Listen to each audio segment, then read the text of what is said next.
All right, welcome to Talent Talks. I am Derrick Spearman. Tyler? You know, I am a writer and a podcaster for the Talent. I have written a couple stories about the various football games, and I even wrote about the fire in Fairview. Same here. I'm a social media ambassador and about a couple things: football team, basketball team, baseball team.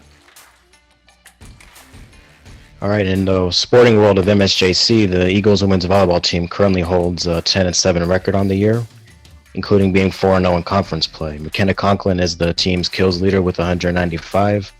Trista Vincelli is the team's assist leader with 369.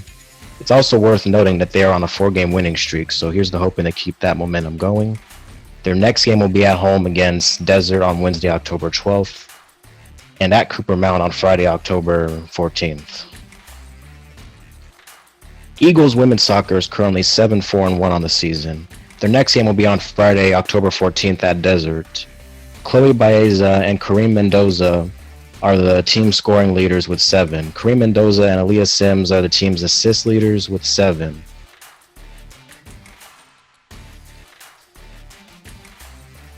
And the Eagles football team have been playing great this year. After losing their first game to Riverside Tigers, they are on a 4-game win streak, so they currently have a 4-0 record. Their defense as of late has been great and haven't surrendered any points in 6 consecutive quarters and have outscored their opponents by 76 points. Robert Coleman has 1,559 yards passing and 15 passing touchdowns. He also has an additional 127 yards passing and 3 touchdowns passing as well. Jalen McGee has 351 yards rushing and is averaging 6.3 yards per carry with 5 touchdowns, and also has 10 catches for 163 yards and 2 touchdowns. Talik Brown has 33 receptions for 456 yards and 4 touchdowns. He's been the go-to wide receiver for this team so far. And on defense, Joseph Rapola leads the team in sacks with 3 of them. Stephen Bradshaw leads the team in tackles with 42. And Nasir Morrow and Karsten Mamarillo are the interception leaders with 2. Their next game will be on October 15th at home against Grassmont. So, good luck out there to our Eagles sports teams. Yeah, they do sound pretty good. Yep. I can't say on the volleyball team, the soccer team. I ain't got no clue what that talks about. But football team is definitely stout. They're looking like they can probably make a push for a state championship. Yep. Definitely a bowl game.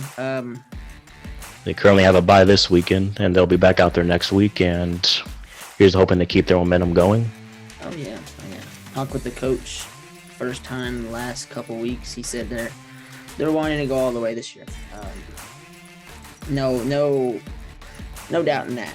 Last year they had a good run, lost a couple games, made a bowl game, won it first time in 5 years. So they're looking to go back to back, maybe even state tournament, and maybe, hopefully, that would be great. national championship. So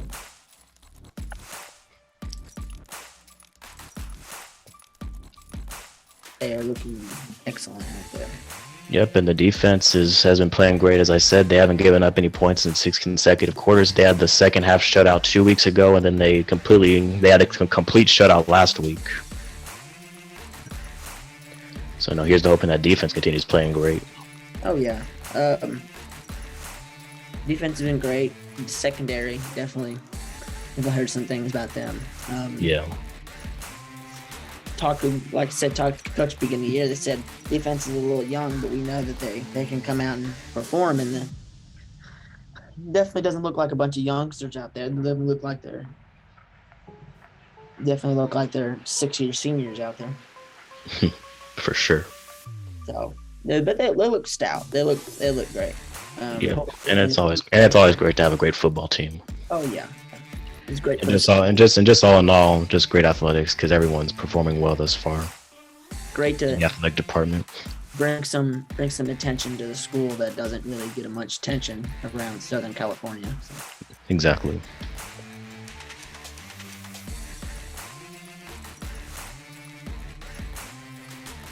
All right, so in the world of MLB baseball, we are currently in the postseason. Regular season just ended, I think Wednesday. Yeah.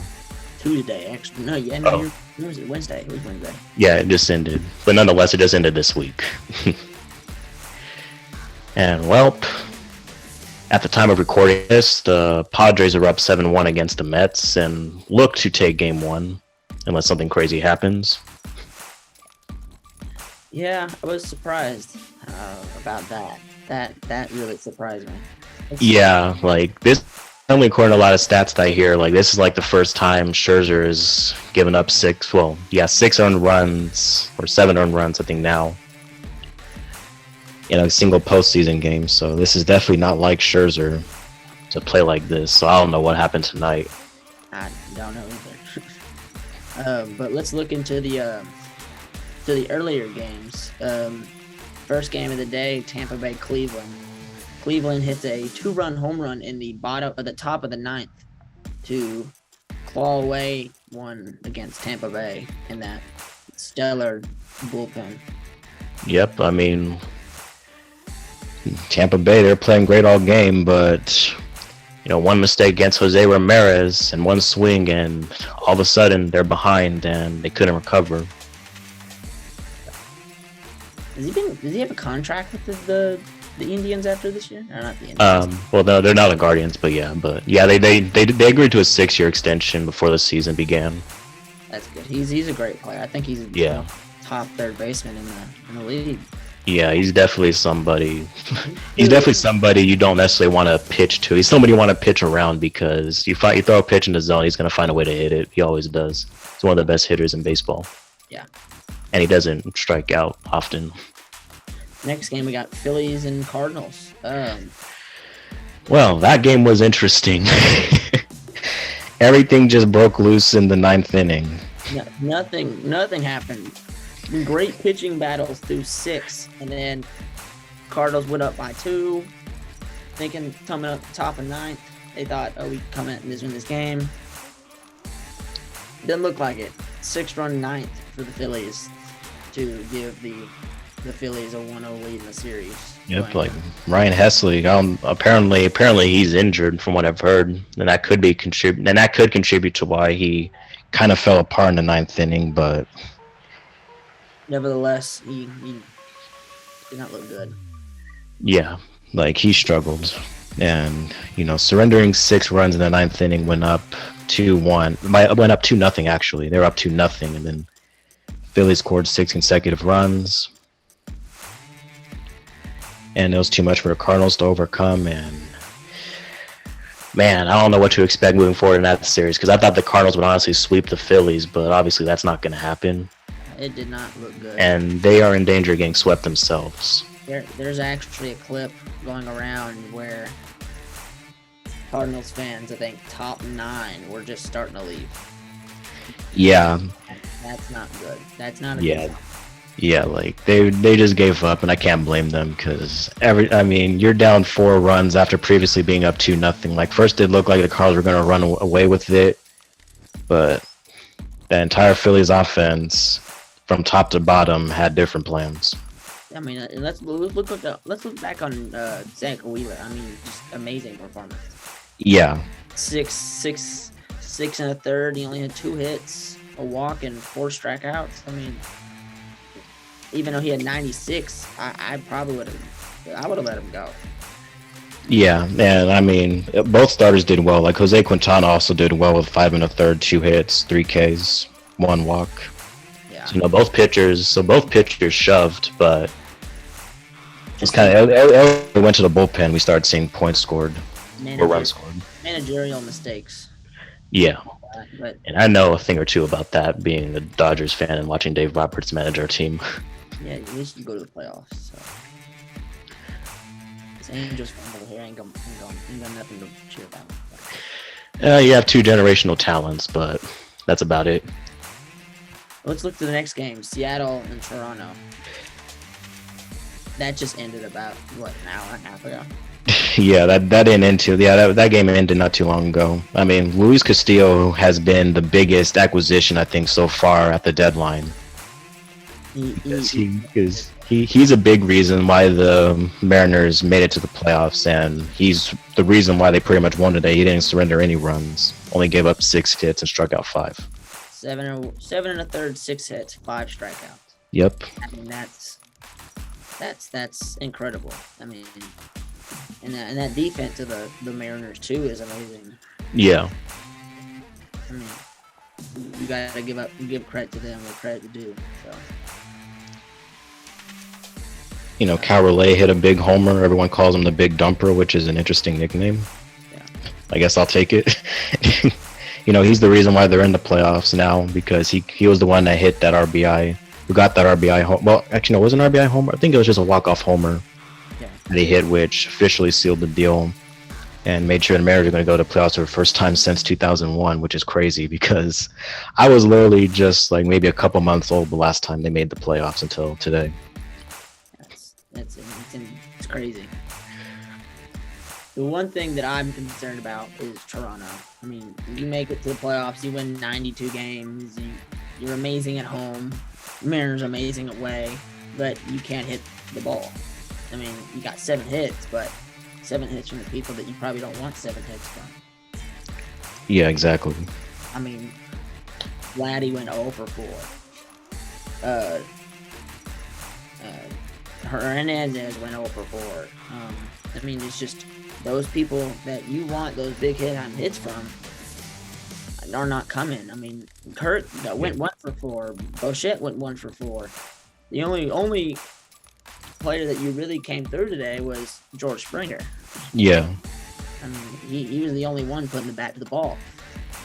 Matt Chapman bat to the ball. I mean, you got those players good. Those are your down the line. You need a hit player, but the players that you need a home run or a double to put 2 around. Where are they at? Yeah, exactly. That's always concern when the top of the lineup struggles. And your top production comes from towards the bottom. Like that's never necessarily a place you want to be in the postseason. Now with this new playoff bracket, you don't even want to go down 1-0 because even on your home turf for the first time in a while, you don't want to go down 1-0 in this new playoff. Nope. Against a team that you probably should be beating. But that's good. But let's look back at that Padres game. I mean, that's not good. Yeah, that game's not over at this time, but it's nearing there. You know, Scherzer just got lit up today. Nobody knows what happened, and Darvish is playing great. And I mean, it's sad to see that the Mets just blow a 12.5 game lead in the middle. Yeah. But I mean, biggest freezing cold take was the fact that they had shirts that said the East is ours, only for them to drop everything and lose it to the Braves. That's not good. And to see Scherzer give up, he only went 4 2/3, 7 hits, 7 earned runs, and 4 strikeouts. I mean, Yeah, he gave up 4 home runs, which is never good. Not a Scherzer-like performance. That's just not good against the Padres team that is lacking hitting. I mean, that's Yeah, Padres have been inconsistent offensively, but they definitely found their stride today against Scherzer. exactly. We can definitely look at tomorrow's games. Yeah. Tomorrow.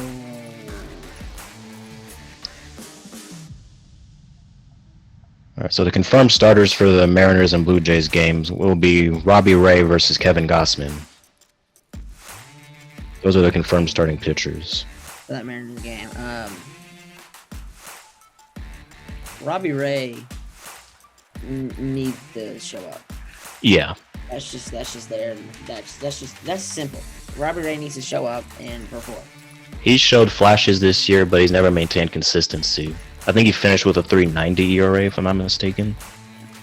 He needs to come out and perform. And what kind of stresses me out if I'm Seattle is if we can hit the ball like we did today. If you can't hit the ball like you did today, you're gonna go back to Toronto. Toronto would gain 3, just chopping at your fingernails. I mean, it's just you don't want that to happen. You don't want to go. You don't want to play game 3 on the road. Well, all the games are on the road no matter what in this format. Yeah, you don't want that. But Gosman also needs to show up. Gosman has been also inconsistent. Yeah, well, he's been relatively well. I think he had he's been solid. I think he's been their he's been their second pitcher behind Manoah. Yeah, he's right there behind Manoah, but Manoah hasn't lost as many games as Gosman has. He's 12-10. Yeah, He already is down. But he needs to come out and perform and not don't give up too many hits. Don't give up too many runs. That's just the name of the game. Yeah.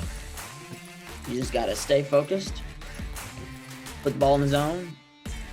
Use that amazing slider of his to really pound the zone to these Seattle hitters. Exactly. And the starters for the Rays and Guardians game will be Tyler Glasnow versus Tristan McKenzie. And well, don't know what to expect from Glasnow because I don't think he's pitched much this year because he's just recovering from Tommy John surgery. And he just showed up, I think, just late September. So I don't know how many innings he's gonna go, or how many innings they'll let him go. Yeah. I don't think he's built to go 7 innings quite yet. And the starters for the Phillies Cardinals game is Aaron Nola and Miles McCallis.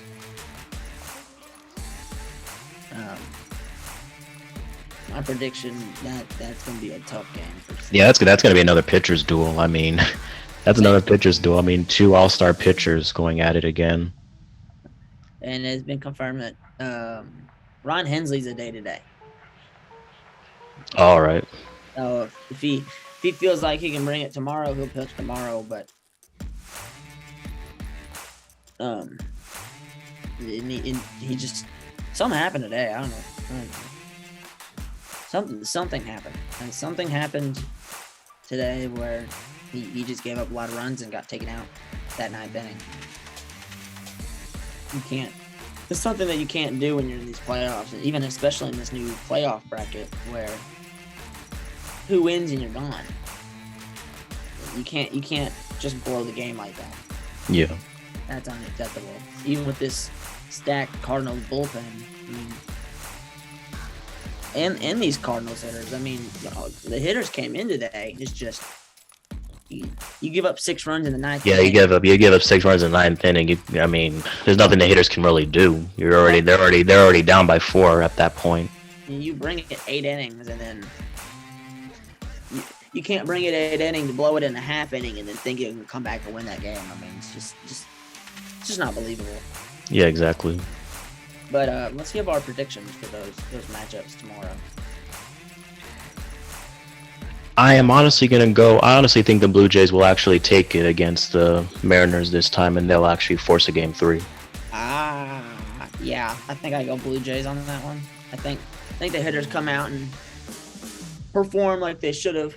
Yeah. Game 1, but I think you try to hit the ball a little bit more, try to put it in the gap, even put it over the fence for these Blue Jays. I mean, this Blue Jays is a power hitting team. So yeah, exactly. That's why Blue Jays are a fun team to watch when they get going, but they didn't quite get going today.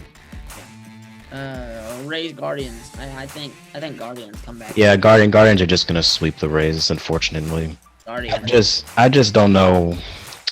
Like, Glasnow's a great pitcher, but I don't know how many innings they're gonna let him pitch, and that's always a concern. And then McKenzie's just been great this year. Like, his ERA is like just under 3. He's been an underrated pitcher all year. I think Guardians take that. Even with Ramirez and Steven Kwan hitting, I mean, that's a hard team to stop. Yeah, like Guardians could shock everybody. Like, they're my sleeper team. Like, they're a team that it wouldn't shock me if they made a run. Like, honestly, if they were to get past the Rays, it wouldn't shock me if they beat the Yankees. I don't see them. I see them giving the Yankees a fair shot, but let's slow down there a little bit. I mean, I could see it happening. We'll see. Padres. They need to take care of business first. No declared pitcher for the Mets tomorrow, but most likely. I don't know. It would most likely be DeGrom. I don't see DeGrom pitching game 2. I don't think he pitches game 2. Just out of the fact if they have to. Well, yeah, I don't see him. I see him probably pitching game 3 if it happens. Yeah. If it has to come down to it, he'll probably pitch. He'll come in to relieve game 2. One thing's for sure is that I feel like DeGrom will probably leave the Mets if the Mets don't. If the Mets get eliminated by the Padres here. Yeah, that's a story you're gonna hear for a long time. And it will be interesting if he was when he becomes a free agent because he's expected to opt out of his current deal to make more money. It'd be interesting to see where he goes if the Mets can't retain him. Phillies Cardinals. I think Cardinals tie this game up. Yeah, I think the Cardinals will come back I don't see and them. tie it up because I can't imagine a scenario where the Phillies sweep the Cardinals. Cardinals are too good to be swept, I think. That's just sad. I mean, you got 3 pitchers. You got 3 franchise players in there in St. Louis. Pujols, Yadiel, and Wainwright. You don't lose that game. You lose that game, stuff will be bad. And this is probably one of your chances to probably take a deep run to the playoffs. Yeah, and I mean and then you have 2 MVPs on that team in Goldie and Arenado. Because after this season, I don't see the Cardinals doing anything special. Let's look at the NFL. Yep. Well, the Eagles have the best record, and they seem to be unbeatable, at least for the time being. Yeah, I mean, you got top 10 defense, top 10 offense. I mean, Yeah, like they're top 10 in almost everything. Like they have I don't know what their passing stats are like, but they have an unfair rushing attack in their quarterback, and then of course the quarterback being able to run opens things up for the running backs as well. yep. I mean, you can't. There's not a. I think there's 2 teams in this league that can probably stop this Eagles team if they even take it to the Super Bowl. That's the Bills and the Rams. If they can keep their offense, if they can keep their defense, if they can pick up their defense and get some pressure on that quarterback, I don't see the Eagles doing much. And yeah, the one thing that makes the Eagles even more annoying is how great their offensive line is. It seems like every year they have a dominant offensive line. Like they have some of the best offensive line scouts because even when their starters go down, they still have a great offensive line.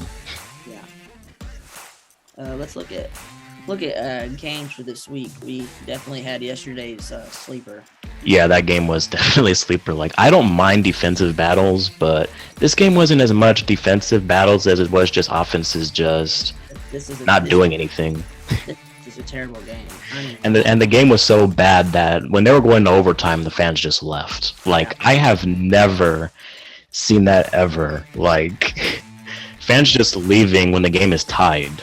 but, I mean, it was a defensive battle, but it was also an offensive battle. I mean, you look at total yards, it was 680 total yards. I mean, everything was even. Yeah, and I mean, I looked at the quarterback stats for that game. Everything about it was just ugly. Like both quarterbacks threw 2 picks. I think both had just 200 yards passing.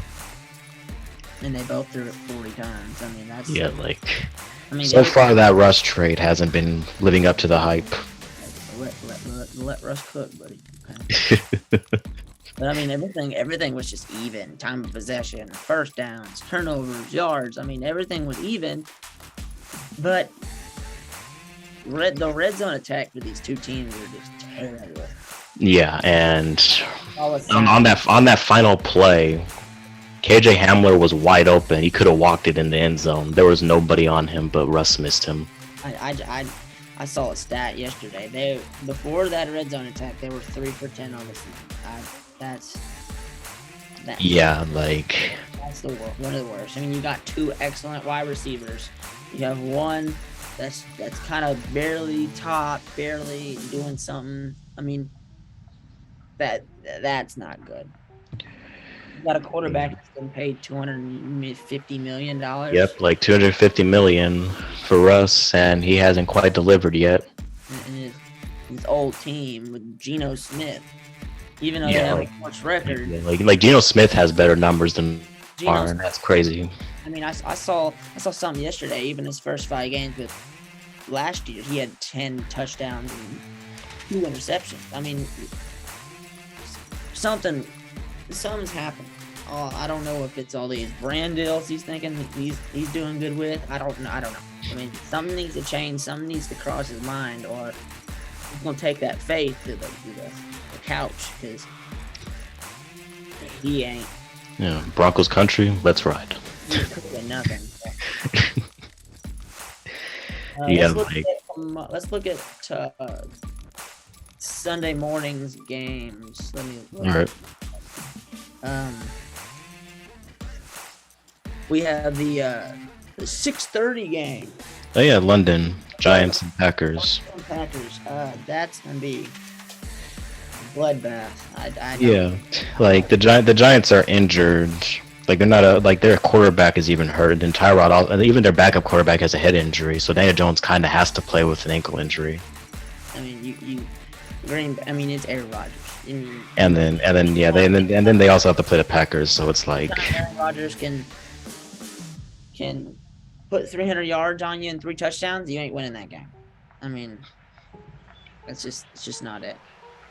Yeah, like that will be.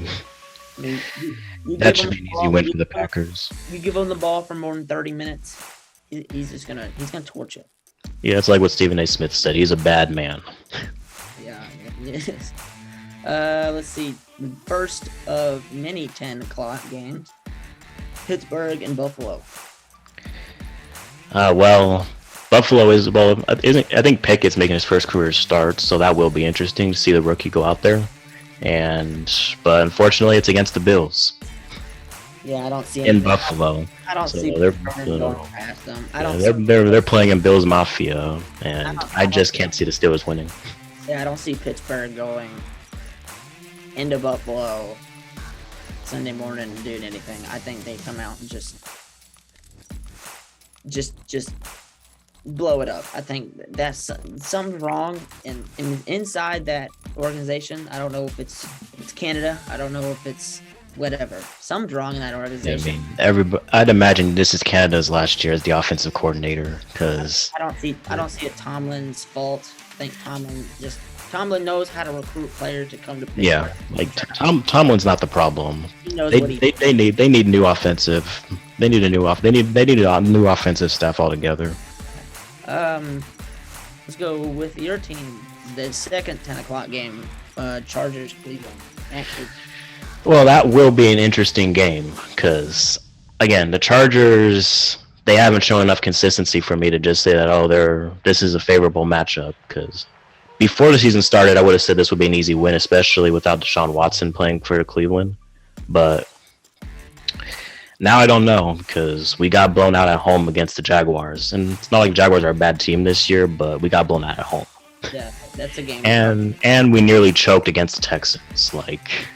We were up big, and then out of nowhere, the Texans creeped in.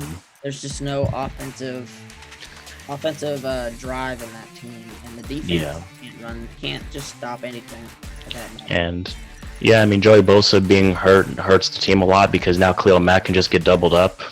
Yeah, and offensively, Joe Lombardi gets too conservative in the second half. He gets way too conservative for my liking in the second half, and then sometimes receivers like to drop balls at key moments. And again, we are missing Keenan Allen in this offense, because Keenan Allen is a great wide receiver, but not only is he a great wide receiver, but he's also a great run blocker. He is a better blocker than a lot of tight ends, I'd say. He does everything for this offense, and he's not going to play this week either, because he's still dealing with hamstring issues. Yeah, that's a big loss for for a team that desperately needs to win. Yeah, and he's also Herbert's security blanket. He's always the number one guy to go to on third down. Yeah. And Herbert doesn't have that. Let's go to the next game, 10 o'clock game. Chicago at Minnesota. I mean, that should be a win for the Vikings. I feel bad for Justin Fields. I wouldn't even call Justin Fields a bust. He just has no help. Well, then also, I mean, he has no offensive line. There's no Yeah, offensive like he has no help, like no offensive line. His only good wide receiver is Mooney. They can't run the ball. They can't pass the ball. They barely pass the ball at that. Yeah, like they barely pass it. I think Cooper Cup has more catches than Fields has passing attempts. I just he can't even get time to throw the ball. I mean, that's why they don't throw the ball much. That's why they're the worst offensive team in this league. I mean, they can't. Yeah, like they just have nothing. Like I can't even fault Fields for that. Like I can't even call him a bust because he just has no help. Like when he left Ohio State and got drafted by the Bears, he downgraded and received in weapons because he had better weapons in college, which is sad to say, but he actually had better weapons in college. It's just sad to see that. A waste of talent. Just Yeah, because Fields has a lot of potential, but they are not doing much to utilize it. but going against a defensive line like Minnesota's and And like Minnesota has a style defensive line, so it's like it's like you just gotta hope Fields can stay healthy. let's see, next game, Detroit at New England. That is where things are going to be interesting because New England's expected to start. I think Bailey Zappi is his name. He's rookie quarterback as well. Yeah. And in college last, he broke every passing record. He broke the passing yards record and passing touchdown record in a single season in college. Wow. Yeah, like that's one thing. Like that's why I was intrigued by him because of all those records he broke. And yeah, he wasn't playing Power 5 schools, but I feel like it's still impressive regardless of competition because not everybody passes for almost 9,000 yards like he did. So, I don't think it was about 9,000 yards. I think I may over exaggerate, but still, he passed for a lot of yards. Yeah, and And got a lot of touchdowns. I don't see Detroit stopping them at all. So. And yeah, Detroit's defense has got to be the worst defense I've seen. I see it as a great game and probably it could be. Yeah, it'll probably be a high scoring affair because the Lions' offense is just ridiculous because they have a lot of speed and a lot of power in their run game. And they have a great offensive line. If New England can, I know New England's a very balanced type team, but if they can get the ball to Zap, throw it 30, 40, 50 even times, that game ain't gonna be close. And New England, like they almost beat Green Bay and Lambeau with Zappi as the quarterback because Brian Hoyer got hurt early, and of course they've been without Mac Jones. Which makes you think. And honestly, when Mac Jones got hurt and there was a possibility of Zappi coming in, I was afraid that this was going to be another, Brady coming in for Bledsoe. That's what my fear was. I'm like, please do not let Zappi become the next Tom Brady. And we have another Patriots dynasty we have to live through. I was about to say that. I'm like, pray to God for Mac Jones. But, I mean, if they start winning games by a large margin and pretty good team, you kind of think, where do we go from here? I mean, we got two great backs, but Mac Jones is a very inconsistent quarterback. But honestly, I can't even blame Mac Jones because he doesn't have as much weapons either. Like Hunter Henry's a solid tight end, but that receiving core is a little iffy, I'd say. It's not Chicago Bears level bad, but it's definitely not good. All right, let's move on. Seattle at New Orleans. That's interesting game. That's Thursday night part 2. That game's terrible. Yeah, like that game is going to be interesting just to see because the Saints, they have no identity on offense, but they have a solid defense. One great offense versus one great defense, and then one great defense versus one terrible offense. One. So it's like I don't know what to expect here. Like flip a coin, probably decide. Yeah, yeah. Like I can't make a prediction on that game because it's like both teams are kind of just in their transitional phases. Yeah. The Saints are Saints have been without Breeze for a while, but now they're also without their longtime head coach, and the Seahawks are now without their longtime quarterback. Let's move to the next game. Miami at the Jets. Teddy Bridgewater starting for the Miami Dolphins now. Yeah. I still think Miami is gonna roll. I mean, I don't see them stopping with Teddy. And Miami. Yeah. Like they have two very fast and great wide receivers. Even though Teddy can't really throw the ball, he's not very big. He doesn't have a very big arm. You could probably still go in those options, maybe let him run it a little bit and try to do the RPOs. And I have faith in Mike McDaniel is a great offensive mind, so he'll definitely have and plus they have. Plus, they have more time to plan for this game too because they played Thursday night the week before, so essentially a bye week. So more time to game plan around Teddy. I don't see Tua coming back for a while. So. Yeah, so more time to game plan around Teddy, and yeah, so I'd see the Dolphins still rolling over the Jets. We got a couple more minutes. Let's get to 15 more minutes. Let's do Atlanta at Tampa Bay. I think. Tampa should just. I think, me personally, I think Atlanta goes in and beat the Brady bunch. That would be interesting. I won't rule it out, but I don't quite see it though either. Against Green Bay, you see they're struggling. Green Bay doesn't have a great defense, but their defense is. But I guess to be fair, Brady was without some weapons because Mike Evans was already suspended because he got into a fight with Marshawn Lattimore, and so you see.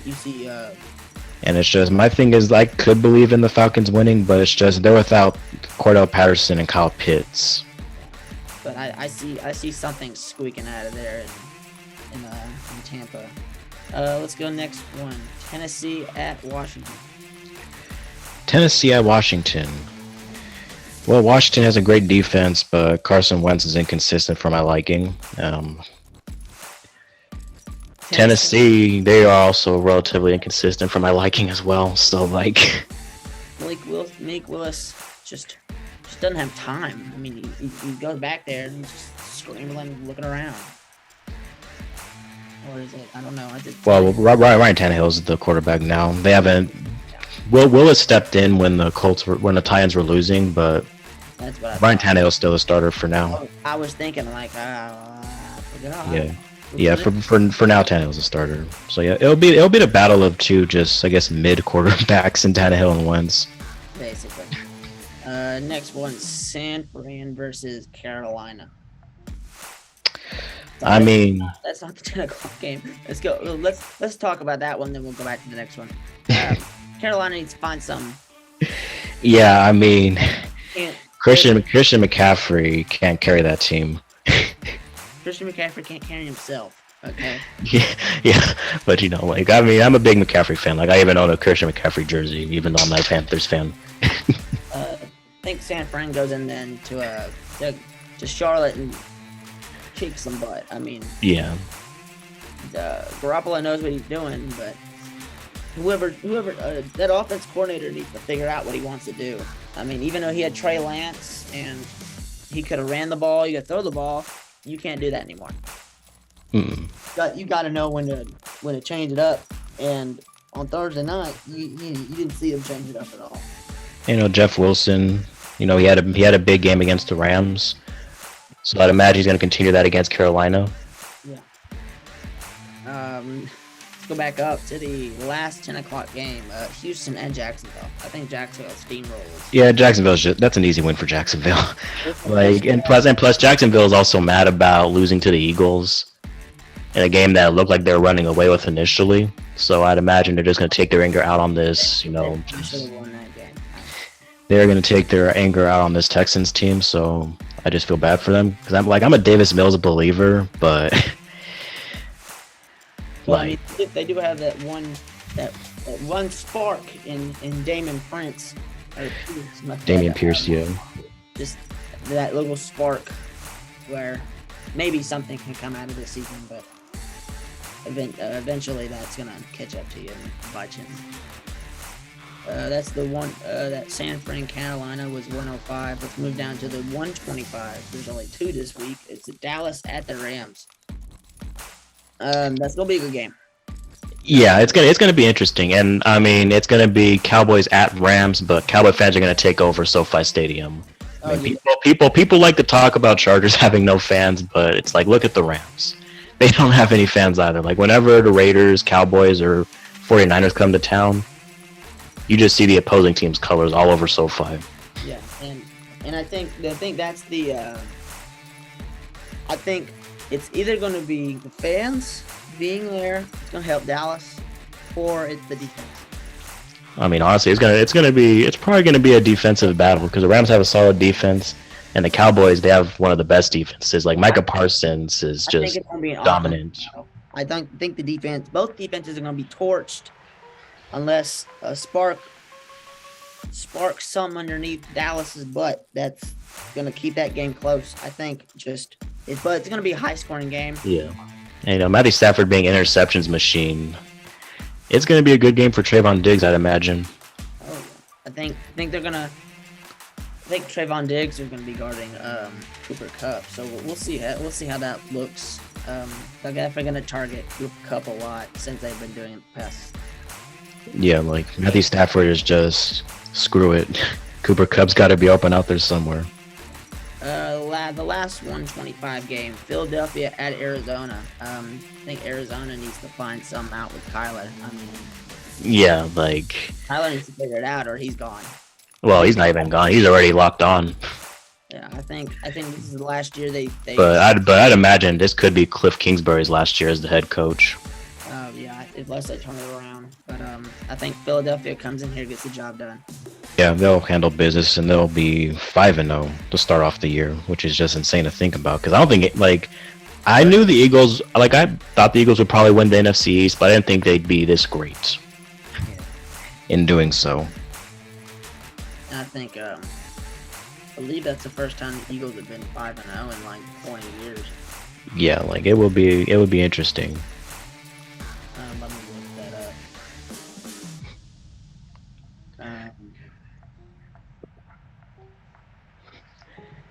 Like, it would be interesting. Like, I don't think they've ever done it before in a while. And even when they won the Super Bowl in 2017, I don't think they started off 5-0. No.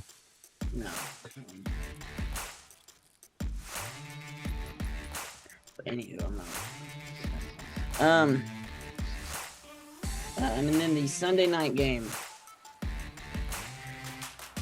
That would be Cincinnati and Baltimore. Cincinnati at Baltimore. That's going to be a game. Yeah, that's going to be quite the game. I mean, it'll be interesting because, If Lamar's just a fun quarterback to watch all in all. if Burrow can get some time in that pocket, that's going to be a game. If Yeah, not, because the Ravens secondary is just questionable. yeah. And the last couple of times Burrow faced them, he had 400 yards. Let's look at Monday night's game. Las Vegas at Kansas City. That's My prayers go out to the entire Las Vegas Raiders team. Because I just do not see the Raiders winning here. Like, I think the Chiefs are just going to steamroll them and win by 17. Yeah, that's just not great. Not great at all. And the Raiders will start off after having all that Super Bowl hype. I think we can go over the timeline a little bit. Let's go over college. All right. Let me pull that up. Get you that. We'll go over the top 25 and then maybe some what to watch games for that they can pull up. Well, my college football team is Stanford, and well, Stanford's not that good this year. I'm a Kentucky fan. How does that happen? Don't ask me. I mean, I became a Stanford fan even though I'm all Southern California, but then suddenly I'm just a Stanford fan because I just not too fond of UCLA or USC. So I just I'll just go up north and be a Stanford fan. And Andrew Luck also made me a Stanford fan. What you gotta do? Let me being weird. Let me pull that up. Okay, let's see. Top 25, week 6. We got some games tonight. I know that for sure. Yeah. None of them are top 25. Yeah, none of them. Let's look at it from this angle. We'll do number 1. Number 1, Alabama. Reclaims that number 1 spot last week with a win over Arkansas, which and then nearly lost to Missouri. oh yeah, Missouri gave them a little bit of a challenge. That Missouri team's good. It's just they can't pull away. Yeah, like they recruited the #1 wide receiver. But let's look at Alabama at Texas A&M at Alabama. That's gonna be a game. And It's going to be interesting, especially because Jimbo Fisher and not Urban Meyer, Nick Saban have their beef. Yeah, and I saw a fact that every time on Jimbo Fisher's birthday weekend, they always play the #1 team and they always win. That will be interesting to see if they keep. I did not know that. We'll see if they keep that going, but I think Alabama is just going to win. Watch out for that team, and who knows, something might happen. #2, Georgia at Auburn at Georgia. I think that's just a Georgia win. I mean, there's no questions asked. Yeah, Auburn's just they're rebuilding that program. #3, Ohio State at Michigan State. Ohio State's just going to steamroll them. There's no point talking about that. Like Ohio State's just going to steamroll them. Ohio State's offense is unfair. Yeah. #4, Michigan at Indiana. Michigan win. I don't see Indiana doing any. Well, no, I take that back. Indiana has a very good pass game. Very good. No questions asked. Yeah. That quarterback can really sling that ball. He's throwing over for 1,400 yards and 8 touchdowns. He's completed over half of his passes. About 60%. Trying to contain Blake Corum is going to be a challenge for Indiana's defense because you have to contain him in Michigan if you want a chance at winning, because he went off last week because Michigan didn't play their best against. Michigan didn't play their best. Well, actually, was it last week or the week before? I don't know. When they played against Maryland, they struggled and they didn't play their best, but Blake Corum led them to victory. Yeah. Let's look at #5, Clemson at Boston College. That's a game. No, it's not. Clemson, Yeah. Steamroll Boston College. Yeah, they're gonna steamroll Boston College. Yeah. Let's move on. #6, Washington State at USC. Oh, that's gonna be an interesting game because Washington State, they're a great team. They nearly beat Oregon. That's a passing. That's an air raid team if you ever say. Yeah, So. and they have their defense plays physically too. And USC's defense hasn't shown the consistency that I like. Like they're like, again, it's like a Lincoln Riley effect. Lincoln Riley has great offenses, but his defense leaves plenty to be desired. Well, I imagine it's going to be a high-scoring game, but I think USC will just edge it out by 3. Let's go to #7, Texas Tech at #7, Oklahoma State. I think Oklahoma State goes in Stillwater and upsets them. I don't see anything else happening. I don't see Oklahoma State coming in there and being like, "Oh, we're #7." I just don't. Yeah, I don't believe in that team. I don't know who they played. They beat Baylor last week. I think that was a pretty impressive win, beating Baylor. That's the only team they have played in the top 25. They played they had some trouble against Central Michigan. Yeah, Central Michigan dropped like 39 points against them, which is like, yikes. 58-44. It's still a blowout, but at the same time, a 2-touchdown win against a team that you probably should have blown out by 60. That's not good. Arizona State, we put them away. It was a 17-point win. They played Arkansas Pine Bluff, which is a Division I, Conference 2 team out of Arkansas, which is where I'm from. I'm actually around that area. Steamrolls them. So, and then they played Baylor and they squeeze one out. So I don't see.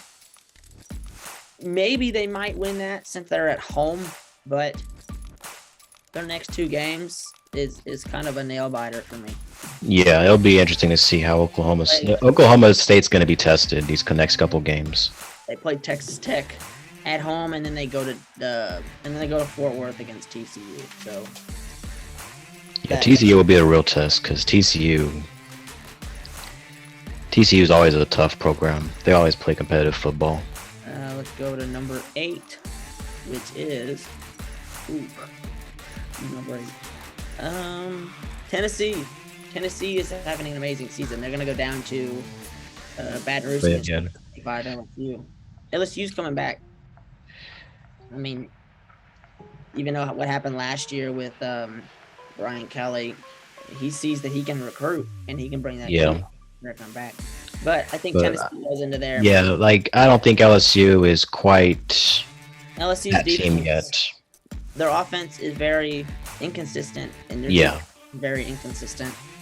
So I But think Tennessee will win, but it'll probably be close. that defense is again consistent. Tennessee's defense is mediocre, but their offense carries them. So who knows? We'll see. Number 9, Ole Miss. That hurts. Ole Miss gets the biggest. It's a big win against Kentucky last week, but then Yeah, I saw that. they go into Nashville this weekend. They'll get that done. There's no question about it. They'll go into Nashville and take care of the Volunteers, not the Volunteers, the Commodores. No, Yeah, the Commodores. Yeah. they'll go in and take care of it. Number 10. Who is that? I think number 10 has a bye week this week. Yeah, I guess number 10 is a bye week, I'd imagine, because I don't see them on the schedule either. Let me see where the number 10 is. Number 10 is Penn State. They do have an off week this week. Then we have Utah. Utah is a great team. Yeah, Utah, UCLA. I mean, It's gonna be a great game. it's gonna be a great game, but I think Utah wins. Yeah, I think Utah takes that to And it wouldn't shock me if Utah fans took over the Rose Bowl. yeah. I don't see another way. Number 12, Oregon. Oregon comes back from the depths of hell, from Georgia. Yeah, now they're on a big winning streak, and they're just gonna steamroll Arizona. I don't think so. I think Arizona at home. I think they go in and beat them. I mean, they got an amazing air raid. It's an Yeah, they do have an amazing offense. One thing I've taken note on is like they do have a great offense, but I think they upset the Ducks with those eggshell uniforms. Number 13, the Wildcats of Kentucky. Tough loss last week. Two fumbles by Will Levis and that dislocated finger. yep, and well against Spencer Rattler and the I don't see South Carolina going into Lexington and giving the Wildcats trouble. I think the Wildcats will take care of business again. yeah. I mean they're playing mad. They had a tough loss last week. They're gonna take their I ground. think they come back and start to. I think they come back and start using their weapons like they do efficiently. I don't see them losing another game until they play Georgia. Yeah. That's me, and I might be wrong, but I don't think they lose another game against anyone except Georgia. 14. I'm gonna do this quick because we're taking a little while. 14. Who is that? Florida State at North Carolina State. 14 is Florida State. No, North Carolina State's 14. They'll be hosting Florida State. Florida State at North Carolina State. I think North Carolina. NC State takes care of business. I think Florida State was on a big high from the beginning of the season, but I think they upset LSU and they just I think they have a big party high down there in Tallahassee, but I think North Carolina State gets it done. Number 15, Army walks into Winston-Salem against Wake Forest. I think Army gives Wake Forest a little trouble. yeah. No question about that. That wing tee. It's always a great offense to run against these military schools, but I don't see them doing anything big against Wake Forest. I think that defense stops the run pretty well. Number 16, BYU at Notre Dame. I think BYU goes in there and take care of business in Las Vegas. Why? Don't know. Huh. Well, I guess they're both independent teams, and I guess I don't know the storyline behind that. 17. Who is 17? 17 TCU. Yeah. TCU at Kansas. Kansas. That is going to be interesting because Kansas is on this Cinderella run so far. College game day will be in Lawrence this week. Yeah, and everyone's excited about that too. Like college game day in Lawrence, Kansas. But I think TCU goes in there and just does what it needs to do. I think that running offense is big for Kansas. Yeah, like I think TCU is just gonna win, and they're just gonna humble Kansas a little. A little bit. 18. Oh, what's UCLA? 20. Yeah. Who is 20? Kansas State is 20, and they'll go to Iowa State. Kansas State. Kansas State will go into Mainz, Iowa, and take care of business. I don't see anything else. That running offense for Kansas State is one of the best in the country. But I think Iowa will go with that passing. Because Kansas State is definitely no joke. Because I was watching their game against Oklahoma, thinking Oklahoma was going to win, but Kansas State just took care of business in Oklahoma. Like they went to Norman, Oklahoma, and just took care of business. So like, number 21, Washington at Arizona State. That's not even a discussion. I think Arizona. Just Arizona State's falling apart. They're gonna. They have an interim head coach, so everything's gone wrong for that program. I thought they were on the rise, but that quickly fell apart. Yeah, and the number 22 team has a bye week because I don't see him. I don't believe it either. And then Arkansas will go at number 23, Mississippi State. And I see Arkansas going there and winning that game. It wouldn't shock me. It's going to be a close game nonetheless. It's going to be a tight one. The running offense by Arkansas, the balanced offense by Arkansas it's good, and that defense is physical. So I don't see anything less than that.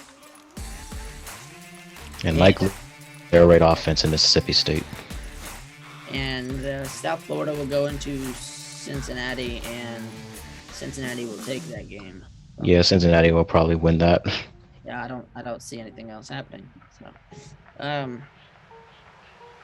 but I think that's my favorite. College football is full of upsets. We could be wrong about all these, but yeah, that's one thing I like. I always like a good upset in college football. I was hoping that Stanford would get an upset against Oregon, but that didn't happen. We just got blown out the building. So like, well. What you need to do about that, but well, that's all the time we got today, this week. But yeah, thank you all for listening to this week's Talent Talks, and we hope to do more of these more often. Yeah, I'm always grateful to have someone to talk about sports. I'm pretty new in Southern California. Yeah, thankful to the talent for this opportunity to talk about sports. And thank you guys for listening. I'm Derrick Spearman. I'm Tyler Brown. And we are signing off.